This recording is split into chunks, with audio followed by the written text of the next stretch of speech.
Good morning, y'all. Can you guys hear me okay? All right. Good morning. I'm Greg Gassad. I'm proud to represent the heart of Texas in the United States Congress and also to chair the Congressional Progressive Caucus. Here's the big news that people across the country haven't heard but need to know. 50 days from today, Donald Trump must, by law, fire Elon Musk. Last night, 76 House Democrats sent a clear message to President Trump. The clock is ticking. Since the beginning of this administration, Trump and Musk have exploited Musk's designation as a so-called special government employee to allow Musk to receive over $8 million a day in federal government contracts and subsidies while ignoring our conflict of interest rules and while funneling more and more money to himself and to his companies. But the law is crystal clear. A special government employee like Musk must leave the federal government after 130 days. That means that Musk must leave office by May 30th. That means that 50 days from today, Donald Trump must fire Musk. 50 days from today, Musk's reign of terror must end. And that day cannot come soon enough.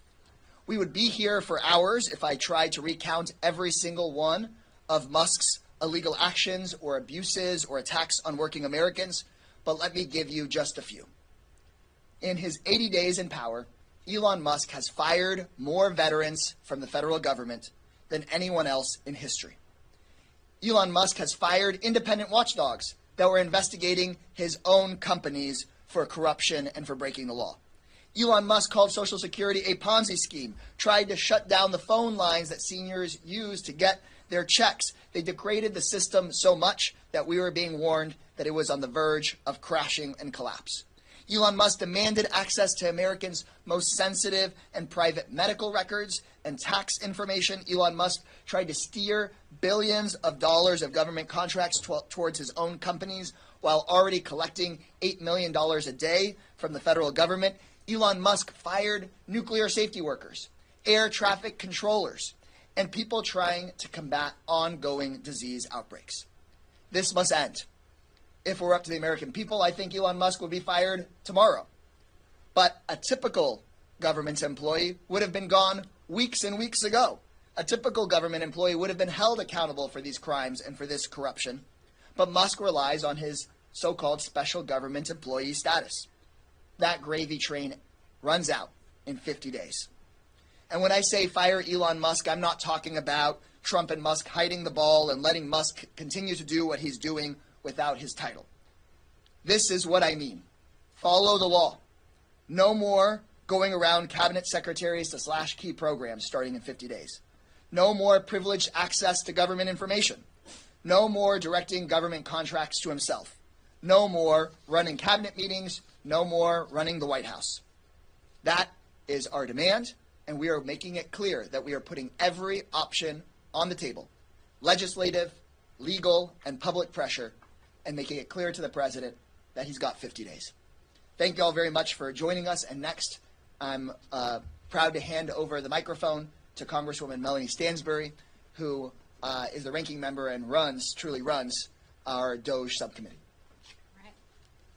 Well, good morning, everyone. I'm Congresswoman Melanie Stansbury. I'm deeply proud to represent New Mexico's 1st Congressional District and to be serving in a leadership role in the fight against Elon Musk in the DOGE subcommittee of the Oversight and Accountability Committee. Now, let us be clear. Elon Musk has unleashed absolute chaos on the American people. He has fired tens of thousands of Americans. He has dismantled vital agencies that provide vital services to the American people and people across the world.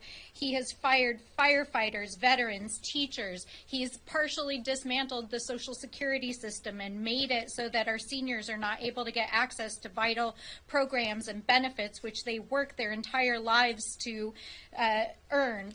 He has dismantled vital programs that are life-saving at the Health and Human Services Department, Department of Education, at the VA system. He has been mining our data I think it is vital to understand that just 2 weeks ago, Elon Musk announced a merger between his private AI company, Twitter, now X, and his departure of the federal government after he has spent days and days and weeks mining vital data of the American people. We're talking IRS data, Treasury data, Social Security data. What is he doing with this data? We don't know, because neither he or any other member of DOGE have appeared before a public body to answer any questions under oath. And most egregious, which is what we warned of when he took office, is this self-dealing.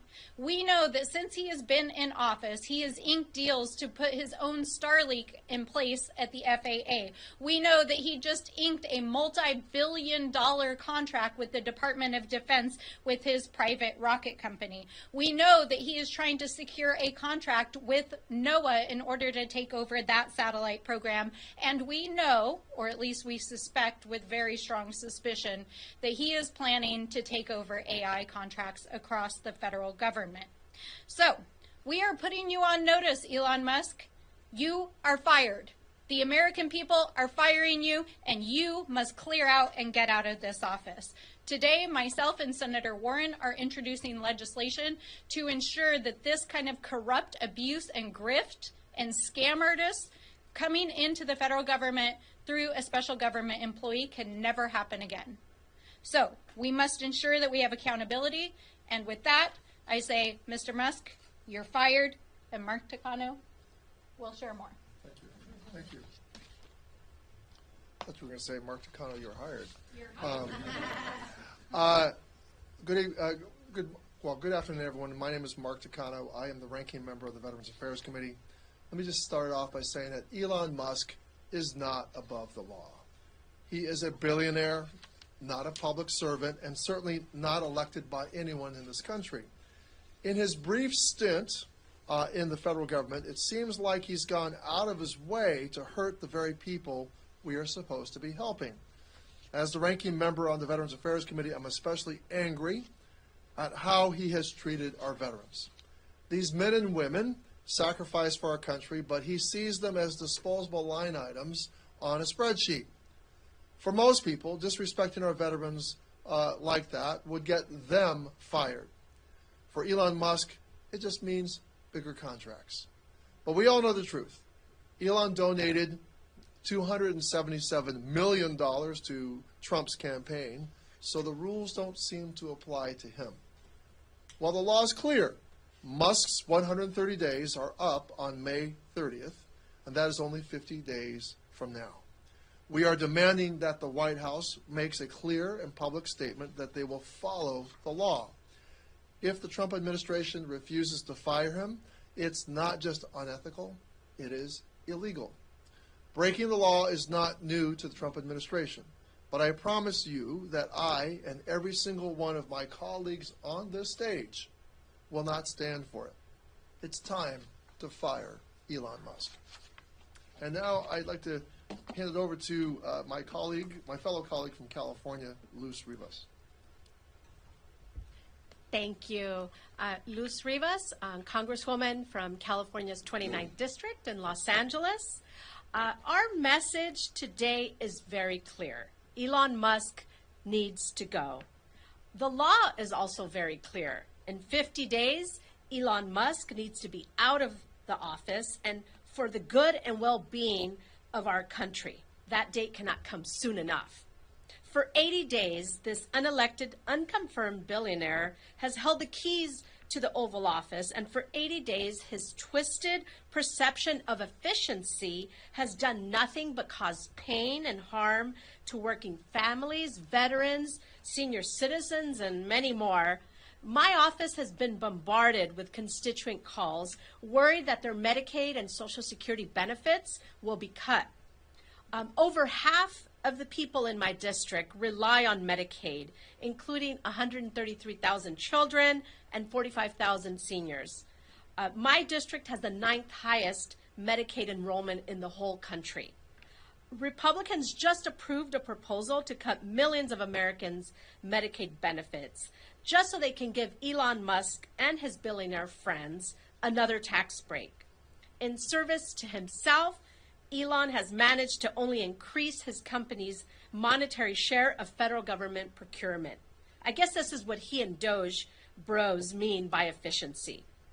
Elon Musk serves no one but himself and his fellow billionaires, and that's why I stand today with my colleagues to send the message that he needs to go. Thank you so much. Thank you, Congresswoman. I think next up we have Congressman Robert Garcia. Thank you. I want to thank, first, of course, our chair of the Congressional Progressive Caucus, Greg Casar, for bringing us together and for helping really lead our efforts to hold Elon Musk accountable. Robert Garcia from Long Beach, California. You've heard today from a lot of our members about the damage that Elon Musk has done, whether it's been to air traffic controllers, to Social Security, to the Department of Education, attacking veterans. All of this has already disqualified Elon Musk from doing anything in serving our government, and he needs to go today.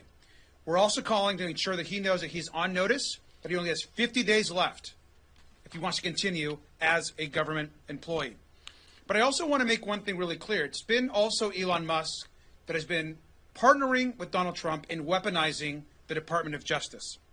Now, the Department of Justice, the appointed U.S. attorney here at Martin, have gone after people and continue to attack individuals that are also speaking out, using their First Amendment rights to protest against Elon Musk's illegal actions and unconstitutional actions across the country. Now, I know that personally, because I personally attacked Elon Musk, Donald Trump sent the Department of Justice against me to investigate me, to try to intimidate me and others, of which he was not successful in doing. But it also has been other members of the Progressive Caucus as well.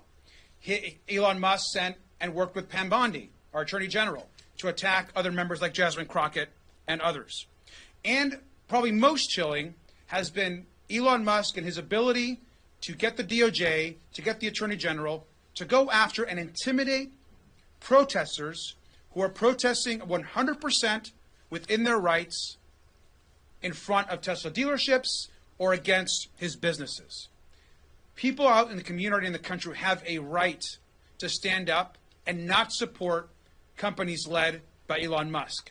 Elon Musk, in turn, sends the Department of Justice against protesters, against organizers, and against members of Congress.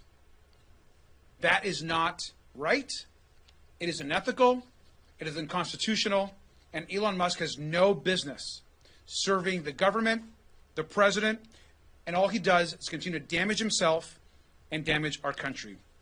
Elon Musk must be fired today. And with that, I'm going to introduce our next speaker from Los Angeles, Brad Sherman. Hello, I'm Brad Sherman from California's best named city, Sherman Oaks. Our Constitution is clear in Article 2, Section 2, that the officers of the federal government need Senate confirmation. That's not just the cabinet officers, that's 2 or 3 steps below the cabinet officers. There's one exception, a man who's more powerful than any of the cabinet officers, Elon Musk. They have used this special government employee ruse. I think it's unconstitutional and illegal, but it ends on May 30th. My criticisms of Mr. Musk focus on my 2 committees. From Foreign Affairs, I've learned that 1.6 million people are going to die without American health and food aid. 500,000 of those will die due to lack of vaccines. And when HIV infects someone on another continent, that's one more chance for the disease to mutate and come back here in a form we cannot deal with. But let's not talk about big numbers. Let's talk about Peter Dunde, 10-year-old boy, infected with HIV from his mother at childbirth, an orphan. He was cut off from his antivirals. He died in February, and his blood is on the hands of Elon Musk, whose response is, oops, made a mistake. From a financial services standpoint, I'm concerned that a man who is under investigation from the SEC would arrange for the firing, dismissals, early retirement, and buyouts of many hundreds of SEC investigators. But I particularly want to focus on something you may not have focused on. This man says he was serving without compensation, but he has actually received an undisclosed portion of $37 billion. Now, everybody else in government, not only us, but even our aides, have to file one of these financial disclosure statements. But what we don't have is one from Elon. So what happened? The day Trump was elected, Elon Musk knew he'd be heading this organization. 1 week later, the whole world found out that it would be called Doge. Weird name. What's with that? Dogecoin was bid up $37 billion by those who knew that it would get this big boost from the unusual name in the 1 week between the election and the announcement of the name. Now, true, Bitcoin also went up at the same time, but Dogecoin went up 6 times as fast. And until we get a disclosure statement from Musk, we will not know what portion of that $37 billion went to him from buying Doge on the day after the election and selling, and now it's gone down again, selling it the day of the announcement. So I can't imagine a worse person to have involved in making our national policy, except, of course, the president. Thank you. Thank you, Congressman Sherman. Close this out, Congressman Gabe. Thank you to my colleague, Representative Kassar, who has organized this great press conference to illuminate this important date and deadline. I'm Gabe Amo. I represent Rhode Island's 1st Congressional District. I've worked for 2 presidents and 2 presidencies at the White House. And I have worked with many special government employees. And I can say by far there's been no worse special government employee than Elon Musk. And we've seen this function deployed to help in humanitarian crises like the Operations Allies Welcome, or help reboot healthcare.gov, or do life-saving work in public health emergencies. What we've seen is Elon Musk creating emergencies for American families who will face devastation if our colleagues, our Republican colleagues, go forward with horrific cuts to Medicaid. We've seen an emergency created with the erosion of Social Security being able to do its basic functions, long wait times, closures of offices. We've seen an emergency created for our environment with their cutting of NOAA, the privatization of the National Weather Service as an aspiration, only so Elon Musk can make more money, more billions for the richest man in the world. So look, I think the proper HR function would be immediate termination, but we've got May 30th. We've got 50 days. This special government employee has been special in all the wrong ways, killing our economy, partnering with Donald Trump to do the worst to the people who need our help the most. And so I look forward to that day, and if for some reason, and you know there are lots of reasons, that number in the billions, we don't see action from the Trump administration to terminate Elon, when his tenure is up, we will act. We will act, we will put on public pressure. We will act in every form possible because he has got to go. He has been bad for America while only being good for himself, his bank account, and his billionaire buddies. So I am hopeful that with this team, with Democrats in the House, that we will make our voices heard to ensure that February 30th is the day where he is walking out with a box in his hand to leave the Eisenhower Executive Office building to never, ever return. And with that, I'll turn it back to Greg. Thank you. In case anybody in the press thinks that we can't do hard things, you just saw a press conference of 7 members of Congress in 15 minutes. So I don't know if you all have seen that before. but the message is very succinct and very clear. We don't expect that Trump and Musk will follow the law because they want to. We have to make sure that they follow the law. So we are putting Trump and Musk on notice. If you break the law and try to stay in power, we will support every legal, political, and public pressure tactic available to us to enforce the law. And Americans are already fed up with Elon Musk. He's got 50 days, and we're ready to take your questions.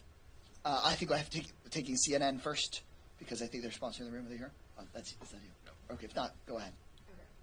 So there's another side of Elon Musk, and of course that how much money he's spending in elections. Last week we all saw in Wisconsin, whatever that was, that he spent $20 million and the candidate he supported did not win. What are your takeaways from the influence and the power of Elon Musk when it comes electorally from that race or just generally? They think they can win elections with unlimited money. But in Wisconsin, we showed that organized people can beat big money.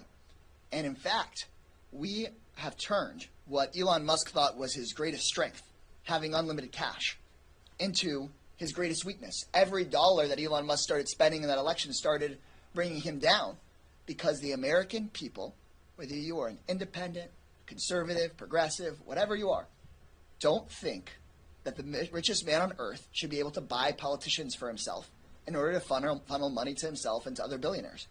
And I think that that is the kind of message that the Democratic Party needs in order to win back the trust of working class voters, not just to win back the House, but actually to be the kind of party that this country needs in this moment. So, go ahead. And I'm happy to pass it along to others here as well. But I was just going to follow up. Is there a level of reassurance post-Wisconsin compared to previous Wisconsin that perhaps, like what you said, that it might not be as effective? Yeah, I mean, there were articles leading up to the Wisconsin race of pundits out there saying, well, maybe going after the richest man on earth isn't a good idea. But I think the people beat the pundits in that argument, where I think the overwhelming number of people said, no, we don't want the richest man on earth controlling our government, making us work longer hours for less pay, and taking our taxpayer money for himself. That's attacking the richest man on earth, attacking the American people and trying to take over our government is deeply wrong. People know that in their gut, and this is exactly the kind of fight that I think Democrats need to pick. I just want to say Mark and Melanie. Yeah. So it was an important test that was passed, that the people prevailed over a billionaire's obscene attempt to buy an election, literally buy an election, literally buy votes. But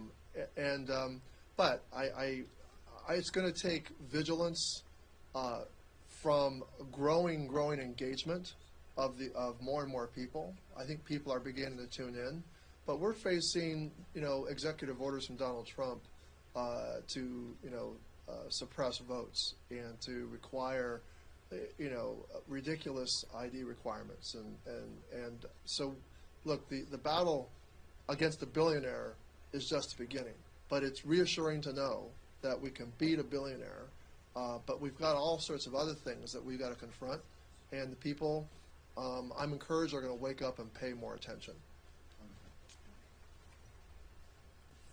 There's a lot of lessons to take from Wisconsin, but I think one of the primary lessons is that not only is Elon Musk's agenda deeply unpopular, and he's one of the most unpopular political figures in modern history, he's toxic to the Republican brand. And I think that's what was revealed by the Wisconsin race, and that American democracy is not for sale. And you've seen in the days after the Wisconsin race that Republicans themselves, whether they're members of Congress, people who are in Trump's inner circle, and people who are in the constellation of the GOP world, have been saying Musk has got to go because he is toxic to the president and to the GOP brand. Why is he toxic? Because of all of the things that we've laid out, the ways in which he's disrupted the economy, the ways in which he's carelessly and recklessly fired thousands of people, the ways in which he's inflicted harm on people across the world, and the ways in which he has literally tried to buy elections. And the American people are fed up with it, and that's why they want him to go as well. My whole life, I've been working to try to get Democrats to turn out to vote, particularly in special elections. I want to thank Elon Musk. He did a better job at it than I ever did. Yeah, people were always suspicious the billionaires were running the government behind the curtain, but now Elon Musk is out there bragging about it in public, and I think that's been really devastating to the brand. Brian?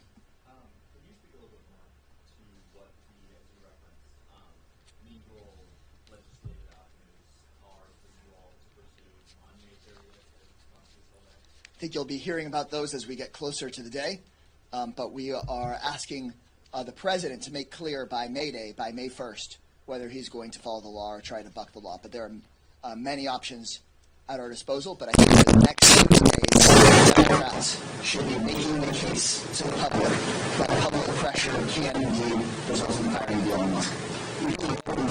Your constituents have reached out, but Musk is kind of steamrolling, and some of the legal efforts haven't been successful. So, with these pressure points, what do you do if he does steamroll through them again, and on May 30th, he just keeps going? Well, I'll make clear again, there are many options in the courts available to fire Elon Musk. There are legislative options available for us to fire Elon Musk, and most importantly, I think public pressure will do the trick to make sure we fire Elon Musk.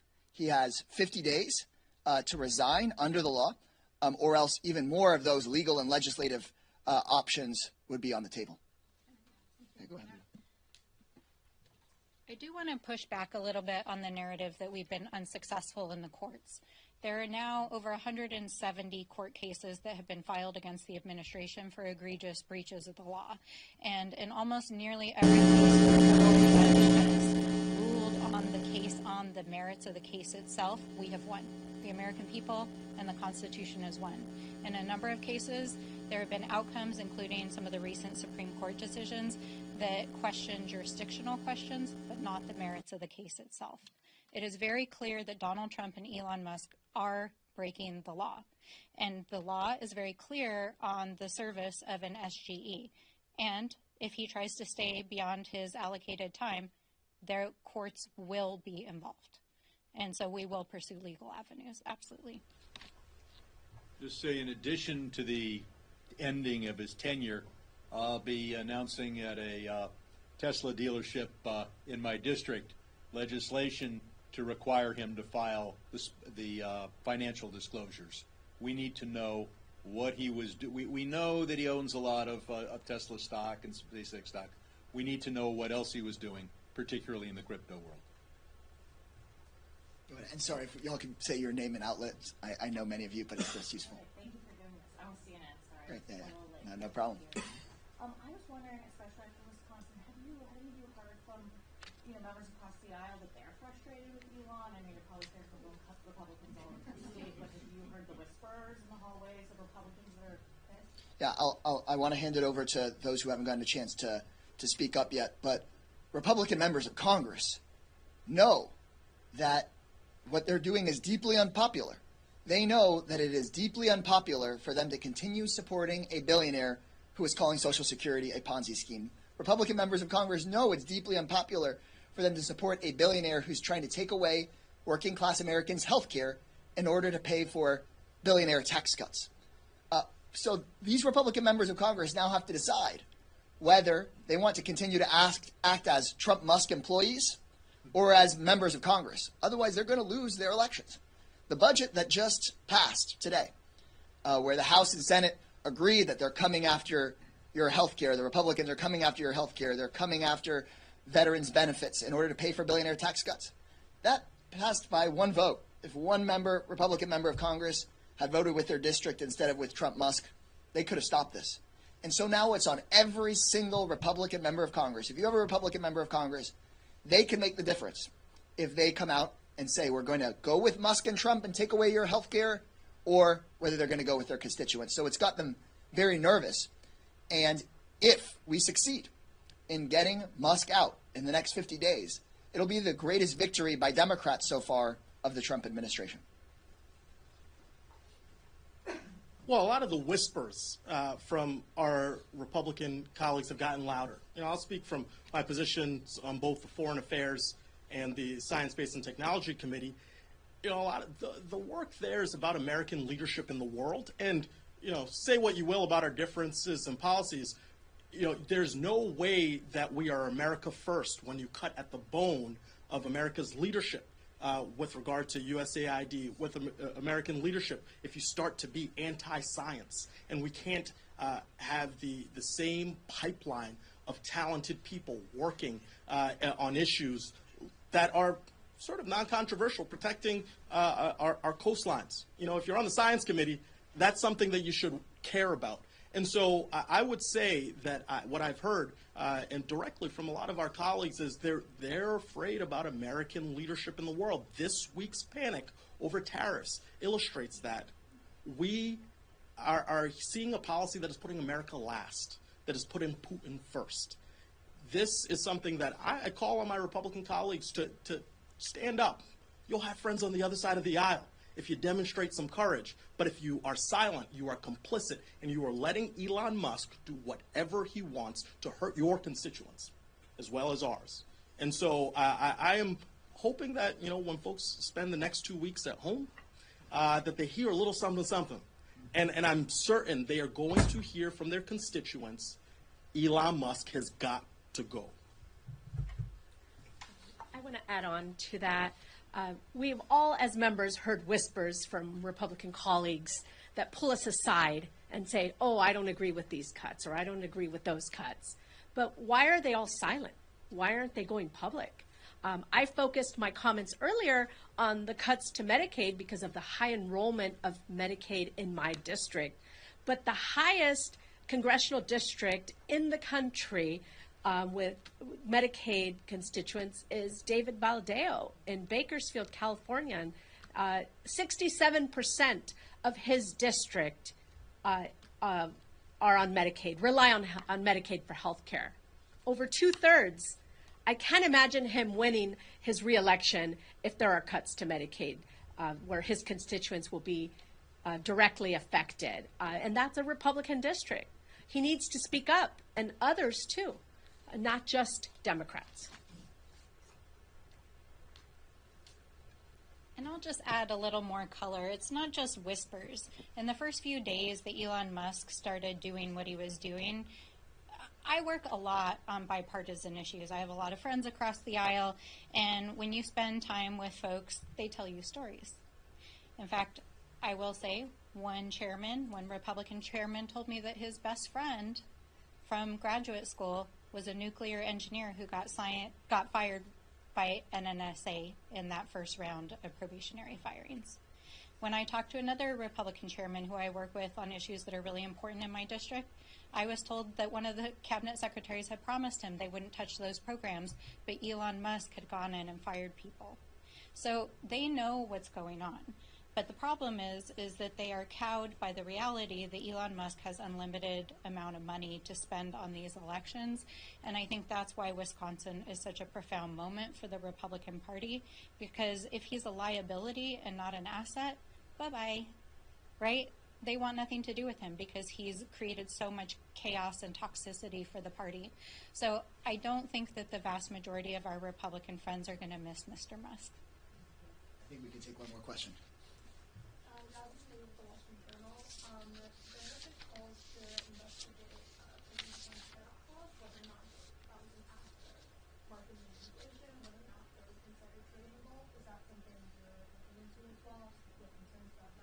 Yes, a culture of corruption has infected the Republican Party.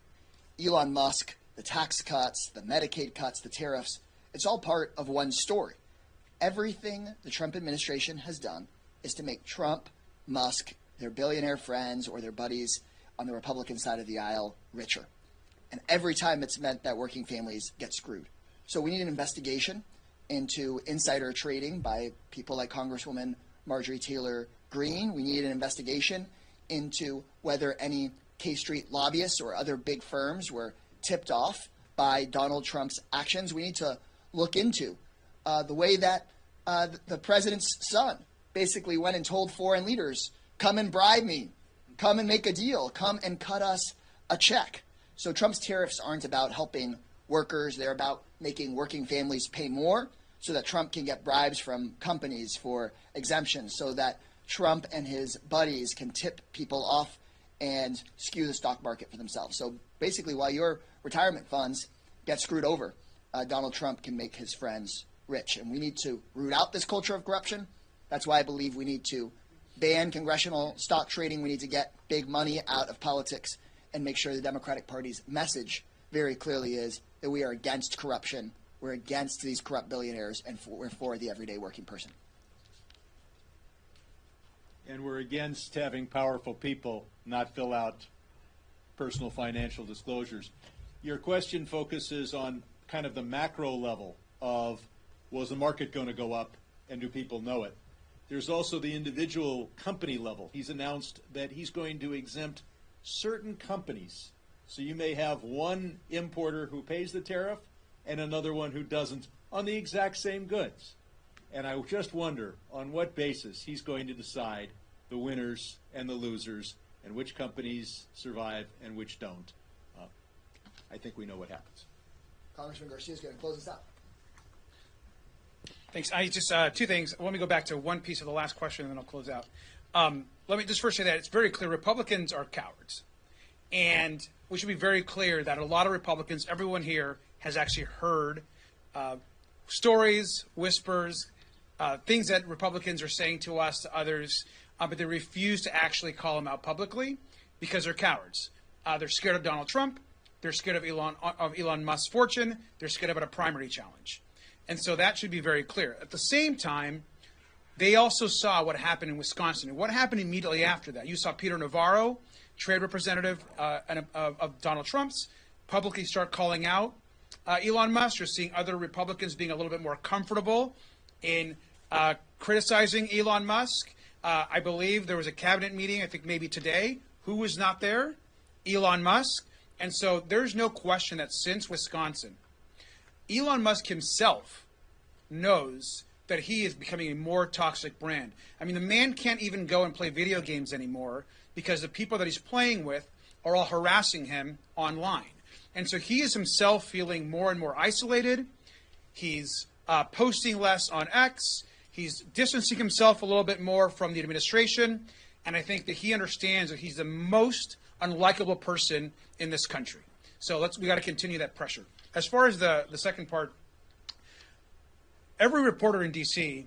should be hounding Marjorie Taylor Greene right now and asking her about her stock trades. Some of us were actually at the Doge committee just yesterday, where before the tariff announcement happened, where she was talking up the stock market. And what I want to know, what we want to know, is what did Marjorie Taylor Greene know before that announcement happened? And what stocks did she and her family trade leading up to that announcement? And so I think that what she has likely done is going to be a scandal and incredibly important for not just us as Congress to investigate, but for the press to demand and ask those questions. And it goes beyond just Marjorie Taylor Greene. I think we all know instinctively that Donald Trump, his cronies, and his billionaire friends have used this tariff crisis to enrich themselves. And so it's up to us to investigate that with everything that we can through the Oversight Committee, but also Republicans have a responsibility to the public to do the same. Because we have proof of what Donald Trump does. He sells his brand name. He enriches his son-in-law to take billions from the Saudis. He breaks the emoluments clause of the Constitution. These folks are grifters. Donald Trump's a grifter. Elon Musk is a grifter, and all they care about is enriching themselves. And the biggest grift that they've ever tried to do is what they're doing right now, which is taking all of the wealth and all the hard-earned money and benefits that the American worker has worked for and created, taking all that money and then providing themselves a massive tax break to themselves and their companies that we all know is coming down the pipeline that we're all going to try to fight. So the biggest Elon Musk grift and Donald Trump grift is on its way, and we got to do everything we can to stop it. And with that, I will close this out. Thank you all so much.